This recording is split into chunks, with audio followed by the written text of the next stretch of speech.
Take a break from your busy schedule and join Bonnie Sala, our guest host for Guidelines, a 5-minute commentary on living. After 23 years as an FBI counterintelligence agent, LaRae Quy can spot a liar. Specially trained in the art of reading individuals and uncovering hidden truths, Quy suggests that you first build rapport and surprise them. Listen more than you speak and pay close attention to how a person says no. A liar may say no and look in a different direction or close their eyes. They may say no, stretched over a long period of time or after hesitating. Eventually, psychologists tell us a liar isn't even sure of what is true and what isn't. Megan, a recovered alcoholic, says in the grips of her addiction, she had lied so profoundly and for so long about herself, she actually believed her own lies. I really wasn't sure what was and wasn't true about what I was saying about myself, she recalls. Susan Krauss Whitborne, Ph.D., confirms this.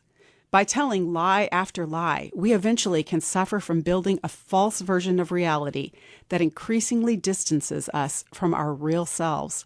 After repeatedly lying about the same thing, we may even come to believe it is true. Yes, lying has consequences. At some point in life, every one of us is the victim of a lie. Whether it's the head of a giant bank who has knowingly made bad investments with millions of depositors' dollars, some of them yours. Or perhaps your teen who insists that the cigarettes or alcohol in his backpack belong to someone else.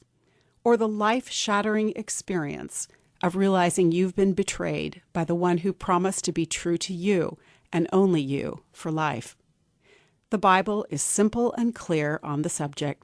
Do not lie to one another, it says. For God, who designed humans and the framework for human relationships, intended for trust to be the bond, the very atmosphere of relationship. Sin that broke the first relationship between God and man was first predicated on a lie. It cost God a son to bring restoration. Since then, the lies we've told ourselves when we think that we can live without God have brought nothing more but sorrow throughout all of history. Because after a lie is told, forgiveness may be obtained and relationship restored.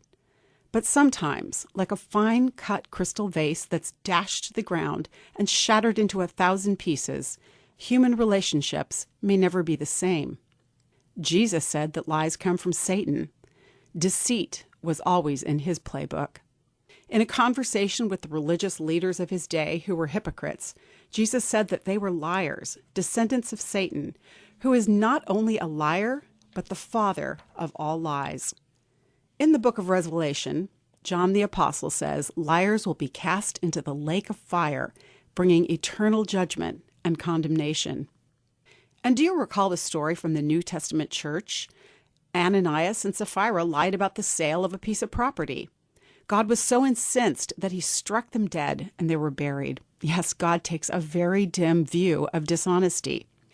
I'm not lying, I'm just stretching the truth. I'm not hurting anyone. Have you ever thought that?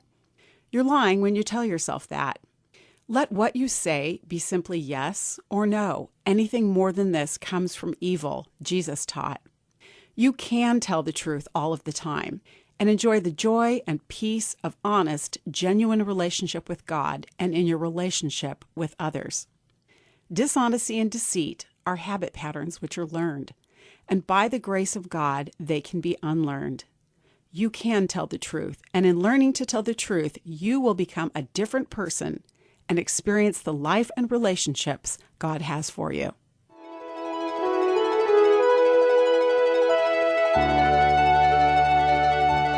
You've just heard Bonnie Sala with Guidelines, a 5-minute commentary on living.